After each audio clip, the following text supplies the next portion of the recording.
Tu viens d'arriver au Canada et tu te demandes si tu es à ta place. Tu te poses la question pourquoi est-ce que les gens sont si froids? Et tu aimerais surtout savoir si tu es la seule personne à vivre ça. Laisse-moi te dire que tu n'es pas le seul. Plusieurs immigrants vivent la même situation que ça et on appelle ça le choc culturel. Sauf que on n'en parle pas assez. Dans la vidéo d'aujourd'hui, je vais donc te dire réellement ce qui t'attend au Canada. Mais surtout, je vais t'aider, n'est-ce pas, à bien t'intégrer sans effacer qui tu es. On y va? Top, c'est parti.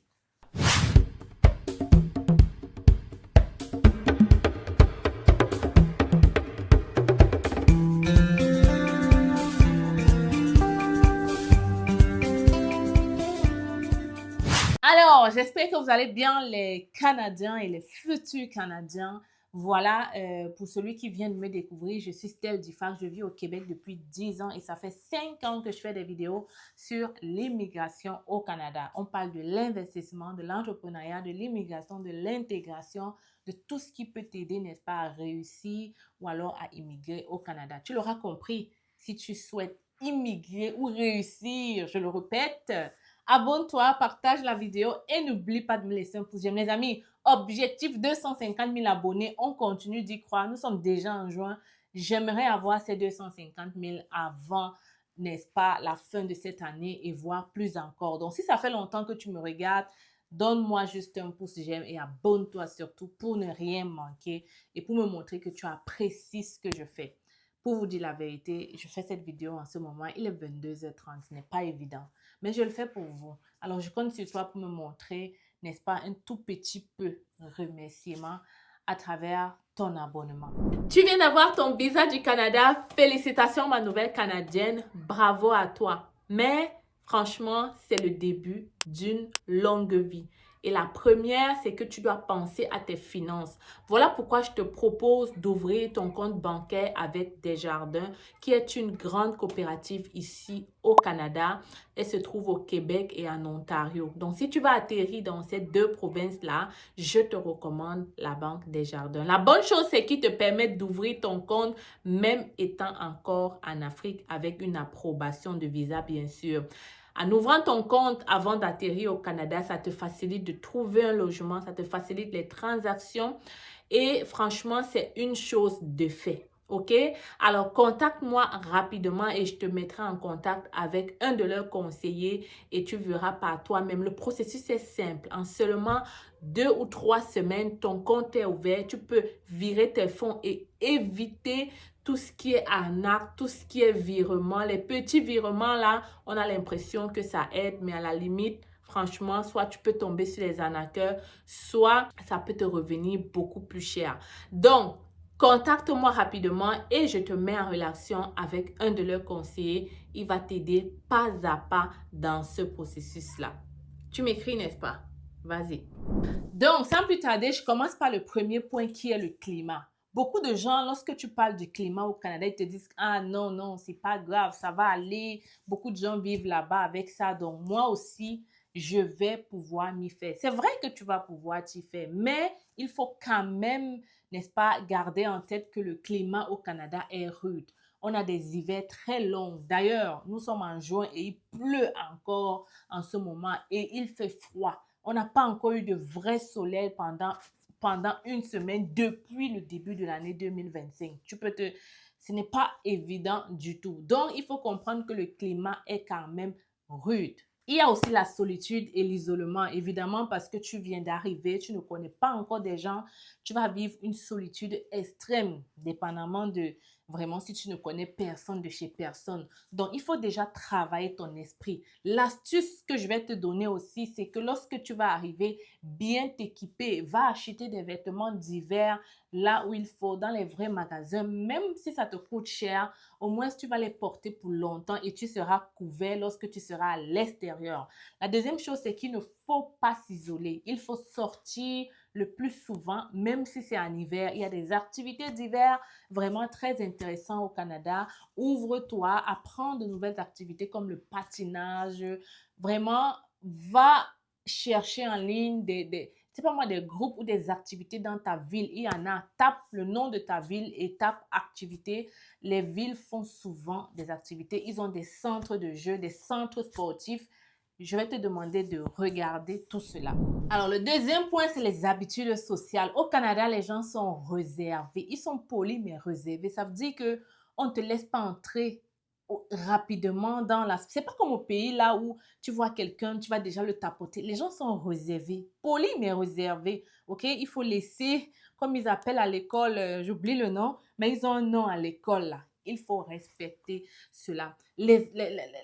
La vie a un rythme tellement rapide ici. Je vous ai raconté mon histoire de comment je m'étais évanouie 2 semaines après mon arrivée à cause du rythme de vie trop rapide pour moi. Donc, il faut que tu sois préparé psychologiquement à ce que ça ne soit pas évident, que tu te lèves très tôt, que tu sors, que tu vas travailler, tu rentres, tu es déjà en train de faire 5 ou 6 choses en même temps et tout est chronométré à la minute près. Donc, les habitudes sociales sont tellement différent de ce qu'on a en Afrique et franchement, ça cause souvent un stress énorme chez les immigrants.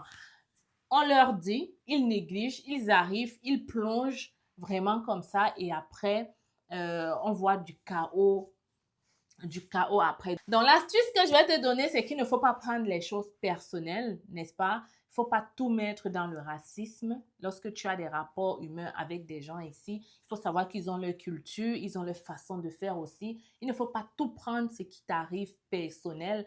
Il faut, n'est-ce pas, aussi être averti que ça ne sera pas évident, le rythme de vie au Canada. C'est bon? On peut passer au numéro 3. Tu es prêt? J'espère que tu t'es déjà abonné. Hein? Alors, la troisième partie, c'est qu'on respecte l'autorité. Au Canada, il y a des règles strictes. Tu ne peux pas négocier avec l'autorité. Écoute bien, on ne négocie pas avec les autorités. Ça veut dire si quelque chose, si tu enfreins les règles, tu seras puni à la juste valeur. Et ça ne blague pas ici. Tu ne peux rien faire. Le cas que je trouve souvent très récurrent, c'est surtout les gens qui arrivent avec le permis de conduire, peut-être d'Afrique, qui n'ont pas appris à conduire ici, n'ont pas appris les règles de conduite ici. Ils se ramassent avec des tickets, ils se ramassent les tickets, en fait, comment je vais expliquer? Les tickets, c'est du genre, tu as dépassé les limites, tu as dépassé la limite de vitesse, le policier te donne les $600. Moi, j'ai déjà eu ça. C'est chiant, mais ce sont les règles. Tu dépasses les limites, tu pognes un ticket de 700, $800, on t'enlève les points, ton permis augmente chaque année à cause de ça. Donc, ce sont des règles. Il faut les suivre absolument. L'autre chose que vous devez aussi savoir, c'est qu'on ne conduit pas en état d'ivresse. Le policier t'arrête en état d'ivresse. C'est un dossier criminel. Parfois, on peut même te renvoyer dans ton pays. Et si tu es résident, tu peux franchement te mettre dans une merde terrible. Donc, au Canada, il faut apprendre tes droits et tes devoirs. C'est super important de t'informer. Si tu n'es pas sûr de quelque chose, va chercher en ligne ou va à la source sûre. Une chose est sûre, comprends qu'on ne négocie pas avec l'autorité. Il faut tout faire pour ne pas te retrouver dans ces sphères-là. Et comment le faire? C'est tout simplement apprendre tes droits et tes devoirs. Alors, maintenant, je te parle du point 2. Là, je t'ai parlé de ce qui va vraiment t'attendre au Canada. Là, je te présente maintenant comment tu peux faire pour t'adapter sans te perdre. Oui, parce que tu es maintenant un Canadien et un Africain. OK? Donc, tu n'es pas l'un ou l'autre. Tu es les deux. Parfois, les gens négligent souvent ça. Tu n'es pas l'un ou l'autre. Tu es maintenant un Canadien, un Québécois, je ne sais pas moi, et un Africain. Maintenant, comment tu vas faire pour ne pas perdre ta culture africaine? Parce qu'on peut bien s'intégrer sans perdre ses racines. La première chose, c'est que tu vas garder tes valeurs. Et si tu as des enfants, c'est super important de continuer, par exemple, à les envoyer au pays, ne serait-ce qu'une fois ou 2 ans ou une fois par an, si tu as la possibilité. Deuxième chose, il faut prendre du temps le week-end pour ne serait-ce qu'appeler la famille au pays, pour qu'ils parlent avec les enfants. Et troisièmement, il faut garder ta culture. Il faut continuer à les inculquer ce que toi, on t'a appris dans ton pays, n'est-ce pas? Pour que, n'est-ce pas, tes valeurs restent à toi et à tes enfants. Super important de ne pas tout prendre. Je prends l'exemple, par exemple, si toi, tu sais que chez moi, c'est comme ça, l'enfant te dit, ben moi, je vois les autres faire ci, ou au Canada, on laisse... Je prends un exemple vraiment typique. Et ça, c'est mon exemple à moi, c'est comme ça que je suis. Mais mon fils a 5 ans, il n'a pas de tablette. C'est un choix personnel. Comment je vais dire ça? Moi, je me suis dit, chez nous, on n'avait pas eu besoin de tablettes, par exemple.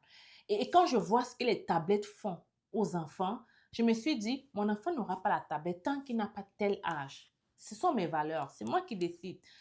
Et c'est comme ça, ok? Je ne suis pas obligée de faire comme tous les parents canadiens. Tu comprends un peu le truc? Donc, tu gardes tes valeurs à toi et tu les inculques à tes enfants.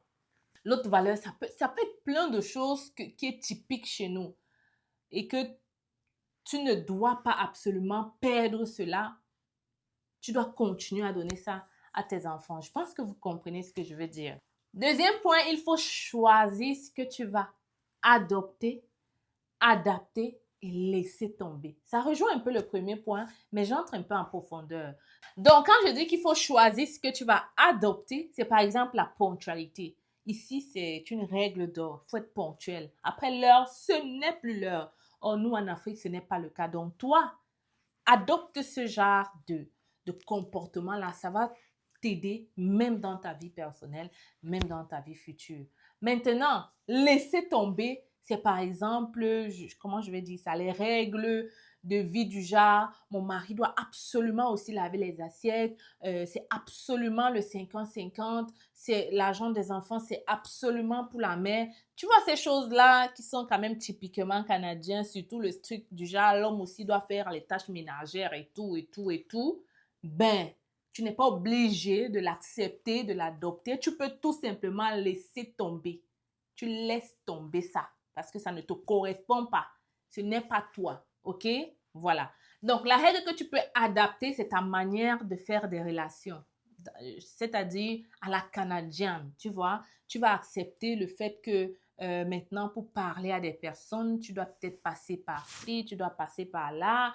Tu dois adapter ta façon de communiquer avec les gens et même le langage que tu mets. Tu dois parfois prendre le thème, n'est-ce pas, pour adapter dans ton langage de communication pour bien t'intégrer. On ne peut pas dire, je ne peux pas tout faire. Il y a des choses que tu vas laisser tomber, mais il y a des choses que tu seras obligé de faire si tu veux bien t'intégrer. C'est pour ça que je mets l'accent là-dessus et je fais la différence entre adapter, adopter et laisser tomber, n'est-ce pas? Voilà. Donc, un dernier point, je vais tout simplement te dire qu'il faut comprendre que tu es maintenant un Canadien et un Africain. Tu n'as pas l'un ou l'autre, les deux en même temps. Si tu veux bien t'intégrer dans ce pays, il va falloir que tu joues le jeu, les deux ensemble. Tu ne sois pas trop africain ni trop canadien. Tu sois les deux. Tu arrives à jumeler ça en adoptant et en laissant tomber certaines choses. Ce n'est qu'ainsi que tu pourras vivre réellement et t'intégrer. Et surtout, arrêter de pleurer, arrêter de ramener tout dans mon pays, j'étais ci, dans mon pays, c'était comme ça. Et arrêter d'appeler tout le temps l'Afrique H24. Franchement, ça va juste te donner plus de stress qu'autre chose. Apprends à aimer le pays dans lequel tu es. Apprends à communiquer comme eux. Apprends à t'intégrer sans toutefois t'effacer. Et je pense que cette vidéo-ci t'a clairement aidé à aller pas à pas vers une vie de réussite, de joie au Canada. Mon souhait, c'est que tu te lèves chaque matin dans ce pays avec le sourire que tu avais lorsque tu étais en Afrique ou dans ton pays. Et je pense que si tu travailles un tout petit peu comme je viens de dire, tu vas y arriver. Le Canada, c'est un bon pays. Tu as choisi d'immigrer ici. Maintenant, à toi de travailler pour que tes jours à venir soient meilleurs. Et tu peux le faire. Moi, je suis là, ça fait 10 ans. Ce n'est pas facile pour tout le monde les débuts, mais on ne pleure pas, on travaille et après, tout ira bien, n'est-ce pas? Voilà, je compte sur toi pour faire ça. Et si tu veux t'abonner, tu t'abonnes, tu t'abonnes. Tu n'es pas au courant de l'opération sans visa résidence permanente organisée par C'est Facile? Alors, si tu n'es pas au courant, laisse-moi t'expliquer. C'est facile, lance une promotion sur tous les visas de résidents permanents. Vraiment des prix imbattables, jamais vus dans notre cabinet. Tout ce que tu as à faire actuellement, c'est de nous contacter pour en savoir plus. Tu m'écris par email ou à travers ce numéro de téléphone. Les critères de sélection, vraiment, c'est le test de français, l'expérience de travail et si tu as déjà ton évaluation de diplôme. Mais si tu n'as pas tous ces documents, ne t'inquiète pas, on pourra toujours t'aider. Qu'à cela ne tienne, contacte-nous rapidement parce qu'en ce moment, c'est la fête, c'est facile. L'objectif est de permettre à plusieurs d'entre vous de réaliser le rêve canadien en 2025. Je suis avec vous. La fête est terminée, mais c'est facile. On continue, on y croit, on avance parce qu'on a envie de vous voir réaliser ce rêve.